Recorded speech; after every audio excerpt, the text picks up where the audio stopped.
ನಮಸ್ಕಾರ ಸ್ನೇಹಿತರೆ, ನಮ್ಮ ನಂಬಿಕೆಗೆ ಸ್ವಾಗತ ಸುಸ್ವಾಗತ. ಸ್ನೇಹಿತರೆ, ಹೊಯ್ಸಳ ವಂಶ 11ನೆಯ ಶತಮಾನದ ಆದಿಭಾಗದಿಂದ 14ನೆಯ ಶತಮಾನದ ಮಧ್ಯಭಾಗದವರೆಗೆ ವಿಶೇಷವಾಗಿ ದಕ್ಷಿಣ ಕರ್ನಾಟಕ ಮತ್ತು ಸುತ್ತಲಿನ ಭಾಗಗಳನ್ನು ಆಳಿದ ರಾಜಮನೆತನ. ಈ ವಂಶದ ಅರಸರ ರಾಜಧಾನಿ ಮೊದಲು ಶಶಕಪುರ ಅಥವಾ ಸೊಸೆವೂರು ಅಂದರೆ ಚಿಕ್ಕಮಗಳೂರು ಜಿಲ್ಲೆ ಮೂಡಗೆರೆ ತಾಲೂಕಿನ ಅಂಗಡಿ, ಆನಂತರ ಬೇಲೂರು ಮತ್ತು ದೋರಸಮುದ್ರ ಅಂದರೆ ಹಾಸನ ಜಿಲ್ಲೆ.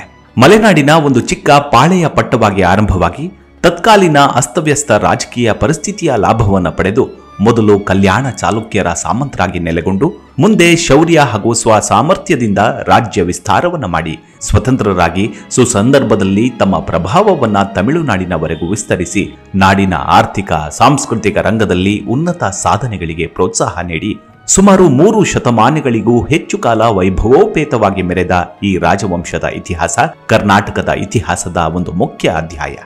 ಬನ್ನಿ, ಹಾಗಿದ್ರೆ ಇವತ್ತಿನ ಎಪಿಸೋಡ್ನಲ್ಲಿ ಹೊಯ್ಸಳರ ಕುರಿತಾದ ಕೆಲವೊಂದಷ್ಟು ಕುತೂಹಲ ಭರಿತ ಕಥಾನಕವನ್ನು ತಿಳಿದುಕೊಳ್ತಾ ಹೋಗೋಣ. ಅದಕ್ಕೂ ಮುನ್ನ ನಮ್ಮ ನಂಬಿಕೆಗೆ ನಿಮ್ಮ ಬೆಂಬಲವಿರಲಿ. ಸ್ನೇಹಿತರೆ, ಹೊಯ್ಸಳ ವಂಶ ಸುಮಾರು ಕ್ರಿಸ್ತಶಕ 1000ರಿಂದ ಕ್ರಿಸ್ತಶಕ 1346ರವರೆಗೆ ದಕ್ಷಿಣ ಭಾರತದ ಕೆಲ ಭಾಗಗಳನ್ನು ಆಳಿದ ರಾಜವಂಶ. ಹೊಯ್ಸಳ ಸಾಮ್ರಾಜ್ಯದ ರಾಜಧಾನಿ ದ್ವಾರಸಮುದ್ರ, ಇಂದಿನ ಹಳೇಬೀಡು, ಹಾಸನ ಜಿಲ್ಲೆಯಲ್ಲಿದೆ. ಜಾನಪದ ನಂಬಿಕೆಯಂತೆ ಹೊಯ್ಸಳ ಎಂಬ ಹೆಸರು ಈ ವಂಶದ ಸಂಸ್ಥಾಪಕ ಸಳನಿಂದ ವ್ಯುತ್ಪತ್ತಿಯಾದದ್ದು. ಚಾರಿತ್ರಿಕವಾಗಿ ಈ ಸಂಸ್ಥಾಪಕನ ಹೆಸರು ನೃಪಕಾಮ ಎಂದು ಊಹಿಸಲಾಗಿದೆ. ಹೊಯ್ಸಳ ಸಾಮ್ರಾಜ್ಯವನ್ನು ವಿಸ್ತರಿಸಿದ ಅರಸರಲ್ಲಿ ಮೊದಲಿಗ ವಿನಯಾದಿತ್ಯ.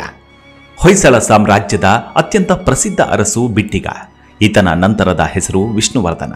ವಿಷ್ಣುವರ್ಧನನ ಆಡಳಿತದ ಕಾಲದಲ್ಲಿ ಹೊಯ್ಸಳ ಸಾಮ್ರಾಜ್ಯ ಇಂದಿನ ಕರ್ನಾಟಕ ರಾಜ್ಯದ ಬಲಿಷ್ಠ ಸಾಮ್ರಾಜ್ಯವಾದದ್ದಲ್ಲದೆ ಪಕ್ಕದ ರಾಜ್ಯಗಳಲ್ಲಿಯೂ ವಿಸ್ತರಿಸಿತ್ತು. ವಿಷ್ಣುವರ್ಧನನ ಕಾಲದಲ್ಲಿ ಕಲೆ ಮತ್ತು ಶಿಲ್ಪಕಲೆಗೆ ಬಹಳ ಪ್ರೋತ್ಸಾಹ ನೀಡಲಾಯಿತು. ಈತನ ರಾಣಿ ಶಾಂತಲೆ ಪ್ರಸಿದ್ಧ ಭರತನಾಟ್ಯ ನರ್ತಕಿ ಮತ್ತು ಶಿಲ್ಪಕಲೆಯಲ್ಲಿ ಆಸಕ್ತಿ ಇದ್ದವಳೆಂದು ಹೆಸರಾಗಿದ್ದಾಳೆ. ಈ ಕಾಲದಲ್ಲಿಯೇ ಹೊಯ್ಸಳ ಶಿಲ್ಪಕಲೆಯ ಅತ್ಯುನ್ನತ ಉದಾಹರಣೆಗಳು ಮೂಡಿಬಂದವು. ಹಳೇಬೀಡಿನ ಹೊಯ್ಸಳೇಶ್ವರ ದೇವಾಲಯವನ್ನು ಕಟ್ಟಲು 86 ವರ್ಷಗಳು ಬೇಕಾದವು. ಹಾಗೆಯೇ ಬೇಲೂರಿನ ಚನ್ನಕೇಶವ ದೇವಸ್ಥಾನ 103 ವರ್ಷಗಳ ಪರಿಶ್ರಮದ ಫಲ. ಹೊಯ್ಸಳ ಶಿಲ್ಪಕಲೆ ದ್ರಾವಿಡ ಶೈಲಿ ಮತ್ತು ಆರ್ಯ ಶೈಲಿಗಳೆರಡರ ಗುಣಗಳನ್ನು ತನ್ನದಾಗಿಸಿಕೊಂಡಿದೆ. ಹೊಯ್ಸಳ ದೇವಾಲಯಗಳಲ್ಲಿ ಸಹಸ್ರಾರು ಸುಂದರ ಕೆತ್ತನೆಗಳನ್ನು ಕಾಣಬಹುದು. ರಾಮಾಯಣ ಮಹಾಭಾರತಗಳ ದೃಶ್ಯಗಳು, ಸುಂದರ ನರ್ತಿಸುವ ಶಿಲಾಬಾಲಕಿಯರಿಂದ ಕೂಡಿದ ಈ ದೇವಾಲಯಗಳು ಹೊಯ್ಸಳ ಸಾಮ್ರಾಜ್ಯ ಬಿಟ್ಟು ಹೋದ ಮುಖ್ಯ ಸಂಪ್ರದಾಯ. ವೀರ ಬಲ್ಲಾಳನ ಕಾಲದಲ್ಲಿ ಹೊಯ್ಸಳ ಸಾಮ್ರಾಜ್ಯ ದಕ್ಷಿಣ ಭಾರತದಲ್ಲಿ ಅತ್ಯಂತ ಬಲಿಷ್ಠವಾದುದೆಂದು ಹೆಸರಾಯಿತು. ನಂತರದ ದಶಕಗಳಲ್ಲಿ ಹೊಯ್ಸಳ ಸಾಮ್ರಾಜ್ಯ ವಿಜಯನಗರ ಸಾಮ್ರಾಜ್ಯ ಮತ್ತು ದೆಹಲಿಯ ಸುಲ್ತಾನೇಟ್ಗಳೊಂದಿಗೆ ಪೈಪೋಟಿಗೆ ಸಿಲುಕಿತು. ಅಂತಿಮವಾಗಿ ಹೊಯ್ಸಳ ವಂಶದ ಆಡಳಿತ ಕ್ರಿಸ್ತಶಕ 1346ರಲ್ಲಿ ಕೊನೆಗೊಳ್ತು. ದಂತಕಥೆಯ ಪ್ರಕಾರ ಜೈನ ಗುರುವಾದ ಸುದತ್ತರು ಸೊಸೆವೂರಿನ ವಾಸಂತಿಕ ದೇವಿಯ ಮಂದಿರದಲ್ಲಿ ಹುಲಿಯು ಬಂದಾಗ ಅದನ್ನ ಹೊಡೆಯಲು ತನ್ನ ಶಿಷ್ಯ ಸಳನಿಗೆ ಹೊಯ್ಸಳ ಎಂದು ಆಜ್ಞಾಪಿಸಿದರಂತೆ. ಇದು ಹೊಯ್ಸಳ ಶಬ್ದದ ಮೂಲ ಎನ್ನುತ್ತಾರೆ. 1117ರ ವಿಷ್ಣುವರ್ಧನನ ಶಾಸನದಲ್ಲಿ ಈ ಕಥೆ ಮೊದಲು ಕಾಣಬರುತ್ತೆ. ಆದರೆ ಇದರ ತಥ್ಯ ಅನುಮಾನಾಸ್ಪದವಾಗಿದ್ದು ಇನ್ನು ದಂತಕಥೆಯ ರೂಪದಲ್ಲಿಯೇ ಉಳಿದಿದೆ. ವಿಷ್ಣುವರ್ಧನನು ತಲಕಾಡಿನಲ್ಲಿ ಚೋಳರನ್ನ ಸೋಲಿಸಿದ ಮೇಲೆ ಬಹುಶಃ ಈ ಕಥೆ ಹುಟ್ಟಿರಬಹುದು ಅಥವಾ ಹೆಚ್ಚು ಪ್ರಚಲಿತವಾಗಿರಬಹುದು. ಹೊಯ್ಸಳರ ಲಾಂಛನವು ಸಳನು ಹುಲಿಯನ್ನ ಕೊಲ್ಲುತ್ತಿರುವ ಚಿತ್ರವಾಗಿದ್ದು ಚೋಳರ ಲಾಂಛನವು ಹುಲಿಯಾಗಿತ್ತು ಎಂಬ ಅಂಶಗಳು ಈ ಊಹೆಗೆ ಕಾರಣವಾಗಿದೆ. 1078 ಮತ್ತು 1260ರ ಶಾಸನಗಳು ಹೊಯ್ಸಳರನ್ನ ಯಾದವ ವಂಶದವರು ಎಂದು ಸಂಬೋಧಿಸಿವೆ. ಆದರೆ ಹೊಯ್ಸಳರಿಗೂ ಉತ್ತರದ ಯಾದವರಿಗೂ ಸಂಬಂಧ ಕಲ್ಪಿಸುವ ಯಾವುದೇ ದಾಖಲೆಗಳಿಲ್ಲ. ಹೊಯ್ಸಳ ಆಡಳಿತದ ಮುಖ್ಯ ಆದಾಯ ಮೂಲ ಕೃಷಿ ಆಧಾರಿತ ಅರ್ಥವ್ಯವಸ್ಥೆಯಾಗಿತ್ತು. ತಮಗೆ ಸಲ್ಲಿಸಿದ ಸೇವೆಗೆ ಪ್ರತಿಯಾಗಿ ರಾಜರುಗಳು ಜಮೀನುಗಳನ್ನು ಜಹಗೀರು ನೀಡುತ್ತಿದ್ರು. ಈ ಜಹಗೀರುದಾರರು ಆ ಜಮೀನಿನ ಒಕ್ಕಲುಗಳು ಉತ್ಪಾದಿಸಿದ ಕೃಷಿ ಮತ್ತು ವನೋತ್ಪನ್ನಗಳ ಒಡೆತನ ಗಳಿಸುತ್ತಿದ್ರು. ಈ ಜಮೀನುದಾರರಲ್ಲಿ 2 ವಿಧಗಳಿದ್ವು. ಪ್ರಜಾಗಾವುಂಡರು ಅಂತಸ್ತಿನಲ್ಲಿ ಧನಾಢ್ಯ ಪ್ರಭು ಗೌಂಡರಿಗಿಂತ ಕೆಳಗಿದ್ರು. ಮಲೆನಾಡು ಪ್ರದೇಶದಲ್ಲಿ ಸೂಕ್ತ ಹವಾಮಾನದ ಕಾರಣ ಪಶುಪಾಲನೆ, ತೋಟಗಾರಿಕೆ ಮತ್ತು ಸಾಂಬಾರ ಪದಾರ್ಥಗಳ ಕೃಷಿ ನಡೆಯುತ್ತಿತ್ತು. ಬಯಲುನಾಡಿನಲ್ಲಿ ಭತ್ತ ಮತ್ತು ಜೋಳವನ್ನು ಬೆಳೆಯಲಾಗ್ತಿತ್ತು. ಸ್ಥಳೀಯರ ಖರ್ಚಿನಲ್ಲಿ ಕಟ್ಟಿ ದುರಸ್ತಿ ಮಾಡಲಾಗುತ್ತಿದ್ದ ಕೆರೆ ಕಟ್ಟೆಗಳು, ಕಾಲುವೆಗಳು, ಬಾವಿಗಳು ಇವುಗಳ ಮೇಲೆ ಹೊಯ್ಸಳ ರಾಜರು ಸುಂಕ ವಿಧಿಸುತ್ತಿದ್ರು. ದೊಡ್ಡ ನೀರಾವರಿಗೆ ವಿಷ್ಣು ಸಾಗರ, ಶಾಂತಿ ಸಾಗರ, ಬಲ್ಲಾಳ ರಾಯ ಸಾಗರ ಇತ್ಯಾದಿ ಕೆರೆಗಳನ್ನು ರಾಜ್ಯದ ಖರ್ಚಿನಲ್ಲಿ ಕಟ್ಟಿಸಲಾಗಿತ್ತು. ಪಶ್ಚಿಮ ಕರಾವಳಿಯಲ್ಲಿ ಜನಸಾಮಾನ್ಯರ ಪ್ರಯಾಣಕ್ಕೆ ಮತ್ತು ಅಶ್ವಸೇನೆಗಳಿಗೆ ಕುದುರೆಗಳನ್ನು ಆಮದು ಮಾಡಿ ಸರಬರಾಜು ಮಾಡುವುದು ದೊಡ್ಡ ವ್ಯಾಪಾರೋದ್ಯಮವಾಗಿತ್ತು. ಕಾಡುಗಳಲ್ಲಿನ ಬೆಲೆ ಬಾಳುವ ತೇಗವೆ ಮೊದಲಾದ ಮರಗಳ ನಾಡ ತಯಾರಿಸಿ ಇಂದಿನ ಕೇರಳದಲ್ಲಿದ್ದ ಬಂದರುಗಳ ಮೂಲಕ ರಫ್ತು ಮಾಡಲಾಗ್ತಿತ್ತು.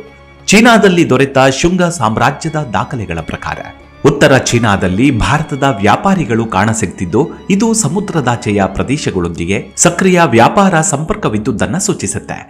ದಕ್ಷಿಣ ಭಾರತದಿಂದ ಜವಳಿ, ಸಾಂಬಾರ ಪದಾರ್ಥಗಳು, ಔಷಧೀಯ ಸಸ್ಯಗಳು, ರತ್ನಗಳು, ಮಣ್ಣಿನ ಸಾಮಗ್ರಿಗಳು, ಉಪ್ಪು, ಆಭರಣಗಳು, ಬಂಗಾರ, ದಂತ, ಖಡ್ಗ ಮೃಗಗಳ ಕೊಂಬು, ಸುವಾಸನ ದ್ರವ್ಯಗಳು, ಶ್ರೀಗಂಧ, ಕರ್ಪೂರ ಮೊದಲಾದ ವಸ್ತುಗಳು ಚೀನಾ, ದೋಫರ್, ಏಡನ್ ಮತ್ತು ಸಿರಾಫದ್ರೆ, ಈಜಿಪ್ಟ್, ಅರೇಬಿಯಾ ಮತ್ತು ಪರ್ಷಿಯಾ ದೇಶಗಳಿಗೆ ಹೋಗಲು ಪ್ರವೇಶಬದ್ಧರಾಗಿತ್ತು.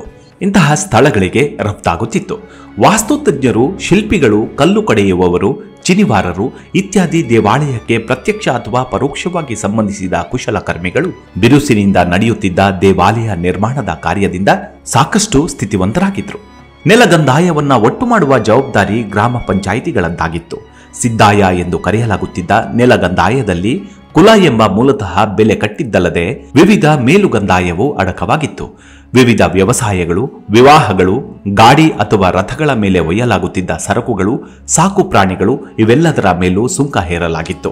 ಬಂಗಾರ, ರತ್ನಗಳು, ಸುವಾಸನಾ ದ್ರವ್ಯಗಳು, ಶ್ರೀಗಂಧ, ಹಗ್ಗಗಳು, ನಾರು, ಮನೆ, ಕುಲುಮೆ, ಅಂಗಡಿ, ಪಶುಮಂದೆಗಳು, ಕಬ್ಬಿಣದ ಗಾಣಗಳು ಇಂತಹ ಪದಾರ್ಥಗಳಲ್ಲದೆ ಕರಿಮೆಣಸು, ವಿಳ್ಯದೆಲೆ, ತುಪ್ಪ, ಭತ್ತ, ಸಾಂಬಾರ ದಿನಸಿಗಳು, ತಾಳೆಗರಿ, ತೆಂಗಿನಕಾಯಿ, ಸಕ್ಕರೆ ಇತ್ಯಾದಿ ಕೃಷಿ ಉತ್ಪನ್ನಗಳ ಮೇಲೂ ಸುಂಕ ವಸೂಲಿ ಮಾಡಿದ ಹಳ್ಳಿ ದಾಖಲೆಗಳು ದೊರೆಯುತ್ತವೆ.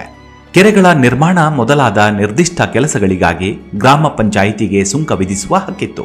11ನೆಯ ಶತಮಾನದ ಮೊದಲ ಭಾಗದಲ್ಲಿ ಚೋಳರಿಂದ ಜೈನ ಧರ್ಮೀಯರಾಗಿದ್ದ ಪಶ್ಚಿಮ ಗಂಗರ ಪರಾಭವ ಹಾಗೂ 12ನೆಯ ಶತಮಾನದಲ್ಲಿ ವೀರಶೈವ ಮತ್ತು ವೈಷ್ಣವ ಮತಗಳಲ್ಲಿ ಅನುಯಾಯಿಗಳ ಏರುತ್ತಿದ್ದ ಸಂಖ್ಯೆ ಇವುಗಳಿಂದಾಗಿ ಜೈನ ಧರ್ಮದಲ್ಲಿ ಆಸಕ್ತಿ ಇಳಿಮುಖವಾಯಿತು. ಕಂಬದಹಳ್ಳಿ ಮತ್ತು ಶ್ರವಣಬೆಳಗೊಳ ಹೊಯ್ಸಳ ರಾಜ್ಯದ 2 ಉಲ್ಲೇಖಾನಾರ್ಹ ಜೈನ ಧರ್ಮ ಕೇಂದ್ರಗಳು. 8ನೆಯ ಶತಮಾನದಲ್ಲಿ ಆದಿಶಂಕರರ ಅದ್ವೈತ ಮತ ಪ್ರಸಾರದೊಂದಿಗೆ ದಕ್ಷಿಣ ಭಾರತದಲ್ಲಿ ಬೌದ್ಧ ಧರ್ಮದ ಅವನತಿ ಪ್ರಾರಂಭವಾಯಿತು. ಹೊಯ್ಸಳರ ಕಾಲದಲ್ಲಿ ಬಳ್ಳಿಗಾವಿ ಮತ್ತು ಡಂಬಳ ಇವೆರಡೇ ಬೌದ್ಧರ ಧಾರ್ಮಿಕ ಸ್ಥಳಗಳಾಗಿದ್ದವು. ವಿಷ್ಣುವರ್ಧನನ ರಾಣಿ ಶಾಂತಲಾದೇವಿ ಸ್ವತಃ ಜೈನ ಧರ್ಮೀಯಳಾಗಿದ್ದರೂ ಕೂಡ ವಿಷ್ಣುವಿನ ಕಪ್ಪೆ ಚೆನ್ನಿಗರಾಯನ ದೇವಾಲಯವನ್ನು ಕಟ್ಟಿಸಿದ್ದು ರಾಜಮನೆತನದ ಪರಮತ ಸಹಿಷ್ಣುತೆಗೆ ಉದಾಹರಣೆಯಾಗಿದೆ. ಬಸವಣ್ಣ, ಮಧ್ವಾಚಾರ್ಯ ಮತ್ತು ರಾಮಾನುಜಾಚಾರ್ಯರಿಂದ ಪ್ರೇರಿತರಾದ 3 ಮುಖ್ಯ ಧಾರ್ಮಿಕ ಬೆಳವಣಿಗೆಗಳು ಹೊಯ್ಸಳರ ಆಡಳಿತದ ಕಾಲದಲ್ಲಿ ಘಟಿಸಿದವು. ಆದಿಶಂಕರರ ಬೋಧನೆಗಳನ್ನು ಒಪ್ಪದ ಮಧ್ವಾಚಾರ್ಯರು ಜೀವಾತ್ಮ ಮತ್ತು ಪರಮಾತ್ಮ ಬೇರೆ ಬೇರೆ ಎಂದು ಪ್ರತಿಪಾದಿಸಿದ್ರು. ಇದನ್ನ ದ್ವೈತ ಸಿದ್ಧಾಂತ ಎನ್ನಲಾಗುತ್ತೆ. ಈ ಸಿದ್ಧಾಂತವು ಜನಪ್ರಿಯವಾಗಿ ಮುಂದೆ ಮಧ್ವಾಚಾರ್ಯರು ಉಡುಪಿಯಲ್ಲಿ 8 ಮಠಗಳನ್ನು ಸ್ಥಾಪಿಸಿದರು. ಶ್ರೀರಂಗದ ವೈಷ್ಣವ ಮಠದ ಗುರುಗಳಾಗಿದ್ದ ರಾಮಾನುಜಾಚಾರ್ಯರು ಭಕ್ತಿ ಮಾರ್ಗವನ್ನು ಬೋಧಿಸಿ ಆದಿಶಂಕರರ ಅದ್ವೈತ ಸಿದ್ಧಾಂತದ ಮೇಲೆ ಶ್ರೀ ಭಾಷ್ಯ ಎಂಬ ಭಾಷ್ಯವನ್ನು ಬರೆದರು. ವಿಜಯನಗರದ ಸಾಳುವ, ತುಳುವ ಮತ್ತು ಅರವೀಡು ರಾಜಮನೆತನಗಳು ವೈಷ್ಣವರಾಗಿದ್ದವು. ವಿಜಯನಗರದ ವಿಠಲಪುರ ಪ್ರದೇಶದ ವೈಷ್ಣವ ದೇವಾಲಯವೊಂದರಲ್ಲಿ ರಾಮಾನುಜಾಚಾರ್ಯರ ವಿಗ್ರಹವಿದೆ. ಮುಂದೆ ಮೈಸೂರು ಸಂಸ್ಥಾನದಲ್ಲಿದ್ದ ವಿದ್ವಾಂಸರು ರಾಮಾನುಜಾಚಾರ್ಯರ ಸಿದ್ಧಾಂತಗಳನ್ನು ಎತ್ತಿ ಹಿಡಿಯುವ ಗ್ರಂಥಗಳನ್ನು ಬರೆದರು. ಜೈನ ಧರ್ಮದಿಂದ ಮತಾಂತರ ಹೊಂದಿ ವೈಷ್ಣವನಾದ ಮೇಲೆ ಹೊಯ್ಸಳ ರಾಜ ವಿಷ್ಣುವರ್ಧನನು ಅನೇಕ ವೈಷ್ಣವ ದೇವಾಲಯಗಳನ್ನು ಕಟ್ಟಿಸಿದ. ಮಧ್ವಾಚಾರ್ಯರ ಪರಂಪರೆಯಲ್ಲಿ ಅವರ ನಂತರ ಬಂದ ಜಯತೀರ್ಥ, ವ್ಯಾಸತೀರ್ಥ, ಶ್ರೀಪಾದರಾಯ, ವಾದಿರಾಜ ತೀರ್ಥ ಮತ್ತು ದಾಸ ಪರಂಪರೆಯ ವಿಜಯದಾಸ, ಗೋಪಾಲದಾಸ ಮತ್ತಿತರರು ಮಧ್ವಾಚಾರ್ಯರ ಬೋಧನೆಗಳನ್ನು ದೂರ ದೂರಕ್ಕೆ ಪ್ರಸಾರ ಮಾಡಿದರು. ಆ ಕಾಲದಲ್ಲಿ ಕುಡಿಯೊಡೆಯುತ್ತಿದ್ದ ಧಾರ್ಮಿಕ, ರಾಜಕೀಯ ಮತ್ತು ಸಾಂಸ್ಕೃತಿಕ ಬದಲಾವಣೆಗಳನ್ನು ಹೊಯ್ಸಳ ಸಮಾಜ ಪ್ರತಿಬಿಂಬಿಸುತ್ತಿತ್ತು. ಈ ಕಾಲದಲ್ಲಿ ಸಮಾಜ ಹೆಚ್ಚು ಹೆಚ್ಚು ಸುಸಂಸ್ಕೃತವಾಗುತ್ತಾ ಹೋಯಿತು. ಸ್ತ್ರೀಯರ ಸ್ಥಾನಮಾನಗಳಲ್ಲಿ ವ್ಯತ್ಯಾಸಗಳಿತ್ತು. ರಾಜಮನೆತನಗಳ ಕೆಲವು ಸ್ತ್ರೀಯರು ರಾಜ್ಯಾಡಳಿತದಲ್ಲಿ ಪಾಲ್ಗೊಳ್ಳುತ್ತಿದ್ದರು. 2ನೆಯ ವೀರಬಲ್ಲಾಳನ ದೀರ್ಘಕಾಲ ನಡೆದ ಉತ್ತರದ ಪ್ರದೇಶಗಳ ಮೇಲಿನ ದಾಳಿಯ ಕಾಲದಲ್ಲಿ ಅವನ ರಾಣಿ ಉಮಾದೇವಿಯು ಹಳೇಬೀಡಿನ ಆಡಳಿತ ವ್ಯವಸ್ಥೆಯನ್ನು ನೋಡಿಕೊಂಡಿದ್ದರ ಬಗ್ಗೆ ತತ್ಕಾಲೀನ ದಾಖಲೆಗಳು ಸಿಕ್ಕಿವೆ. ಆಕೆ ಕೆಲವು ವಿರೋಧಿ ಸಾಮಂತರೊಡನೆ ಹೋರಾಡಿ ಅವರನ್ನ ಮಟ್ಟ ಹಾಕಿದ್ದೂ ಇದೆ. ಲಲಿತ ಕಲೆಗಳಲ್ಲಿ ಸ್ತ್ರೀಯರ ಭಾಗವಹಿಸುವಿಕೆಯ ಬಗ್ಗೆ ದಾಖಲೆಗಳಿವೆ. ಸ್ವತಃ ರಾಣಿ ಶಾಂತಲಾದೇವಿಯು ನೃತ್ಯ ಮತ್ತು ಸಂಗೀತದಲ್ಲಿ ಬಲ್ಲಿದಳಾಗಿದ್ಲು. ಪಶ್ಚಿಮ ಕಡಲ ತೀರದ ಮೂಲಕ ನಡೆಯುತ್ತಿದ್ದ ವ್ಯಾಪಾರೋದ್ಯಮದ ಕಾರಣ ಅರಬರು, ಯಹೂದಿಗಳು, ಪರ್ಷಿಯನ್ನರು, ಚೀನಾದವರು ಮತ್ತು ಮಲಯ ದ್ವೀಪಗಳಿಂದ ಪರದೇಶಿಗರು ಭಾರತಕ್ಕೆ ಬಂದರು. ಹೊಯ್ಸಳ ರಾಜ್ಯ ವಿಸ್ತರಿಸಿದಂತೆ ದಕ್ಷಿಣ ಭಾರತದ ಇತರೆಡೆಗಳಿಂದ ವಲಸೆ ಬಂದ ಜನಸಮುದಾಯದಿಂದ ಹೊಸ ಕುಶಲ ಕಲೆಗಳು, ಸಂಸ್ಕೃತಿಯು ತಲೆ ಎತ್ತಿದವು. ದೊಡ್ಡ ಊರುಗಳಿಂದ ಪಟ್ಟಣ ಎಂದು ಊರಿನ ಕೇಂದ್ರ ಸ್ಥಾನವಾಗಿದ್ದ ಮಾರುಕಟ್ಟೆಗೆ ನಗರ ಅಥವಾ ನಗರಂ ಎಂದು ಕರೆಯಲಾಗ್ತಿತ್ತು. ಶ್ರವಣಬೆಳಗೊಳದಂತಹ ಕೆಲವು ಪಟ್ಟಣಗಳು 7ನೆಯ ಶತಮಾನದಲ್ಲಿ ಧಾರ್ಮಿಕ ಕೇಂದ್ರವಾಗಿ ಪ್ರಸಿದ್ಧವಾದರೂ ಕೂಡ ಹೊರಗಿನಿಂದ ಬಂದ ಶ್ರೀಮಂತ ವ್ಯಾಪಾರಿಗಳ ದೆಸೆಯಿಂದ 12ನೆಯ ಶತಮಾನದ ವೇಳೆಗೆ ಪ್ರಮುಖ ವ್ಯಾಪಾರ ಕೇಂದ್ರವಾಗಿಯೂ ಬೆಳೆದವು. ವಿಷ್ಣುವರ್ಧನ ಚನ್ನಕೇಶವ ದೇವಾಲಯವನ್ನ ಕಟ್ಟಿಸಿದಾಗಿನಿಂದ ಬೇಲೂರು ರಾಜವರ್ಚಸ್ಸನ್ನ ಗಳಿಸಿಕೊಳ್ತು. ಬೃಹತ್ ದೇವಾಲಯಗಳ ನಿರ್ಮಾಣ ಮತ್ತು ನಿರ್ವಹಣೆಗೆ ರಾಜಾಶ್ರಯ ಇವು ಧಾರ್ಮಿಕ, ಸಾಮಾಜಿಕ ಮತ್ತು ನ್ಯಾಯಿಕ ಮಹತ್ವವನ್ನು ಹೊಂದಿದ್ದು ರಾಜ ಪ್ರತ್ಯಕ್ಷ ದೇವತಾ ಎಂಬ ನಾಣ್ಣುಡಿಯನ್ನ ಜನ ನಂಬುವಂತಾಯಿತು. ದೇವಾಲಯ ನಿರ್ಮಾಣ ಬರೀ ಧಾರ್ಮಿಕವಷ್ಟೇ ಅಲ್ಲದೆ ವಾಣಿಜ್ಯ ಚಟುವಟಿಕೆಯೂ ಆಗಿದ್ದು ಇದು ಸಮಾಜದ ಯಾವುದೇ ವಿಶಿಷ್ಟವಾದ ಬಣಕ್ಕೆ ಸೀಮಿತವಾಗಿರಲಿಲ್ಲ. ಬೇಲೂರಿನ ವೈಷ್ಣವ ಪಂಥದ ಚನ್ನಕೇಶವ ದೇವಾಲಯಕ್ಕೆ ಪ್ರತಿಯಾಗಿ ಹಳೇಬೀಡಿನ ಶೈವ ವ್ಯಾಪಾರಿಗಳು ಹೊಯ್ಸಳೇಶ್ವರ ದೇವಾಲಯ ನಿರ್ಮಾಣಕ್ಕೆ ಧನ ಸಹಾಯವನ್ನ ಮಾಡಿದರು. ಹಳೇಬೀಡಿನ ಅಂತಸ್ತನ್ನ ಏರಿಸುವುದಕ್ಕೆ ಕಾರಣರಾದರು. ಆದರೆ ಹೊಯ್ಸಳ ದೇವಾಲಯಗಳು ಜಾತ್ಯತೀತವಾಗಿದ್ದು ಎಲ್ಲ ಹಿಂದೂ ಉಪಶಾಖೆಗಳ ಅನುಯಾಯಿಗಳಿಗೂ ಇವುಗಳಲ್ಲಿ ಪ್ರೋತ್ಸಾಹವಿತ್ತು. ಕೇವಲ ವೈಷ್ಣವ ಪಂಥಕ್ಕೆ ಸಂಬಂಧಿಸಿದ ಶಿಲ್ಪಕಲೆ ಇರುವ ಸೋಮನಾಥಪುರ ದೇವಾಲಯ ಮಾತ್ರ ಇದಕ್ಕೆ ಅಪವಾದವಾದದ್ದು. ಧನಾಢ್ಯ ಜಮೀನುದಾರರುಗಳು ಕಟ್ಟಿಸಿದ ದೇವಾಲಯಗಳು ಅಂದಿನ ಕೃಷಿ ಪ್ರಧಾನ ಸಮಾಜದ ಆರ್ಥಿಕ, ರಾಜಕೀಯ, ಸಾಂಸ್ಕೃತಿಕ ಮತ್ತು ಧಾರ್ಮಿಕ ಅಗತ್ಯಗಳನ್ನು ಪೂರೈಸಿತ್ತು. ಬೃಹತ್ ದೇವಾಲಯಗಳು ವಿವಿಧ ರೀತಿಯ ಕಸಬಿನ ನೂರಾರು ಜನರಿಗೆ ಉದ್ಯೋಗದ ಅವಕಾಶಗಳನ್ನು ಕಲ್ಪಿಸಿಕೊಟ್ಟಿದ್ವು. ಈ ಮೂಲಕ ಹಿಂದಿನ ಶ್ರೀಮಂತ ಬೌದ್ಧ ವಿಹಾರಗಳಂತೆ ಈ ದೇವಾಲಯಗಳು ಸ್ಥಳೀಯ ಸಮಾಜದ ಆಧಾರ ಸ್ತಂಭಗಳಾಗಿದ್ವು. ಹೊಯ್ಸಳ ಆಡಳಿತದ ಕಾಲದಲ್ಲಿ ಸಂಸ್ಕೃತ ಸಾಹಿತ್ಯ ಜನಪ್ರಿಯವಾಗಿದ್ದರೂ ಕನ್ನಡ ವಿದ್ವಾಂಸರಿಗೆ ರಾಜಾಶ್ರಯ ಹೆಚ್ಚಾಯಿತು. 12ನೆಯ ಶತಮಾನದಲ್ಲಿ ಕೆಲ ಸಾಹಿತ್ಯ ಕೃತಿಗಳು ಚಂಪು ಶೈಲಿಯಲ್ಲಿ ಬರೆಯಲ್ಪಟ್ಟರೂ ಕೂಡ ಇತರ ವಿಶಿಷ್ಟ ಶೈಲಿಗಳು ಜನಪ್ರಿಯವಾಗಿದ್ವು. ಸಾಂಗತ್ಯ, ಷಟ್ಪದಿ, ತ್ರಿಪದಿ ಮತ್ತು ರಗಳೆ ಶೈಲಿಗಳು ಆಧುನಿಕವೆನಿಸಿದವು. ತೀರ್ಥಂಕರರ ಮಹಿಮೆಯನ್ನ ಎತ್ತಿ ಹಿಡಿಯುವುದನ್ನ ಜೈನ ಕೃತಿಗಳು ಮುಂದುವರೆಸಿದವು. ಕನ್ನಡ ಸಾಹಿತ್ಯ ಪರಂಪರೆಯಲ್ಲಿ ಇಂದಿಗೂ ಹಸಿರಾಗಿರುವ ಜನ್ನ, ರುದ್ರಭಟ್ಟ, ನಾಗಚಂದ್ರ, ಹರಿಹರ ಮತ್ತು ಅವನ ಸೋದರ ಸಂಬಂಧಿ ರಾಘವಾಂಕ ಇವರೆಲ್ಲರಿಗೂ ಹೊಯ್ಸಳ ರಾಜಸ್ಥಾನವು ಆಶ್ರಯವಿತ್ತು, ಪ್ರೋತ್ಸಾಹಿಸಿತು. 1206ರಲ್ಲಿ ಜೈನ ಕವಿ ಜನ್ನನು ಯಶೋಧರ ಚರಿತೆ ಎಂಬ ಪ್ರಸಿದ್ಧ ಕೃತಿಯನ್ನು ಇಲ್ಲಿಯೇ ರಚಿಸಿದ. ಊರ ದೇವರು ಮಾರಿಗೆ 2 ಬಾಲಕರನ್ನ ಬಲಿಕೊಡಲು ಹೊರಟ ರಾಜನೊಬ್ಬನ ಕಥೆ ಇದು. ಆ ಬಾಲಕರ ಮೇಲೆ ಕನಿಕರ ಬಂದು ರಾಜನು ಅವರಿಬ್ಬರನ್ನು ಬಿಡುಗಡೆ ಮಾಡಿ ನರಬಲಿಯ ಪದ್ಧತಿಗೆ ವಿದಾಯ ಹೇಳ್ತಾನೆ. ಈ ಕೃತಿಗಾಗಿ ಹೊಯ್ಸಳ ರಾಜ ವೀರಬಲ್ಲಾಳನಿಂದ ಜನ್ನನಿಗೆ ಕವಿಚಕ್ರವರ್ತಿ ಎಂಬ ಬಿರುದು ಪ್ರಾಪ್ತವಾಯಿತು. ಹೊಯ್ಸಳರು ಹೊಯ್ಸಳರ ಸಾಮ್ರಾಜ್ಯ ವಿಸ್ತರಣೆಗಿಂತಲೂ ಕಲೆ ಮತ್ತು ಶಿಲ್ಪಕಲೆಗಳಿಗೆ ಅವರಿದ್ದ ಪ್ರೋತ್ಸಾಹಕ್ಕಾಗಿ ಈ ಸಾಮ್ರಾಜ್ಯದ ಬಗ್ಗೆ ಆಧುನಿಕ ಸಂಶೋಧನೆ ಬಹುಮುಖ್ಯವಾಗುತ್ತೆ. ದಕ್ಷಿಣದಿಂದ ಪಾಂಡ್ಯರು ಮತ್ತು ಉತ್ತರದ ಸೇವಣರಿಂದ ಸದಾ ದಾಳಿಯ ಅಪಾಯವಿದ್ದರೂ ಕೂಡ ಹೊಯ್ಸಳ ರಾಜ್ಯದಾದ್ಯಂತ ದೇವಾಲಯ ನಿರ್ಮಾಣ ಕಾರ್ಯ ಬಿರುಸಿನಿಂದ ನಡೆಯುತ್ತಿತ್ತು. ಪಶ್ಚಿಮ ಚಾಲುಕ್ಯರ ಶಿಲ್ಪ ಕಲಾಶೈಲಿಯ ಶಾಖೆಯಾಗಿ ಬೆಳೆದ ಈ ಕಾಲದ ಶೈಲಿಯಲ್ಲಿ ದ್ರಾವಿಡ ಪ್ರಭಾವ ಸ್ಪಷ್ಟವಾಗಿ ಕಂಡುಬರುತ್ತೆ. ಸಾಂಪ್ರದಾಯಿಕ ದ್ರಾವಿಡ ಶೈಲಿಗಿಂತಲೂ ವಿಶಿಷ್ಟವಾಗಿದ್ದ ಈ ಶೈಲಿಯನ್ನ ಕರ್ನಾಟ ದ್ರಾವಿಡ ಎಂಬ ಹೆಸರಿನಿಂದ ಗುರುತಿಸಲಾಗುತ್ತೆ. ಹೊಯ್ಸಳರ ದೇವಸ್ಥಾನ ಶಿಲ್ಪಕಲೆಯಲ್ಲಿ ಕುಶಲತೆಗೆ ಪ್ರಾಮುಖ್ಯತೆಯನ್ನು ನೀಡಲಾಗ್ತಿತ್ತು. ದೇಗುಲದ ಗೋಪುರದ ವಿಮಾನಗಳಲ್ಲಿ ಎತ್ತರ ಮತ್ತು ಗಾತ್ರಕ್ಕಿಂತ ಅತ್ಯಂತ ನೈಪುಣ್ಯಶೀಲ ಕಲೆಯನ್ನ ಸೃಷ್ಟಿಸುವುದಕ್ಕೆ ಒತ್ತು ನೀಡಲಾಗ್ತಿತ್ತು. ಮೃದುವಾದ ಕಲ್ಲಾಗಿದ್ದ ಬಳಪದ ಕಲ್ಲನ್ನ ದೇಗುಲಗಳನ್ನ ಕಟ್ಟಲು ಉಪಯೋಗಿಸಲ್ಪಡ್ತಿತ್ತು.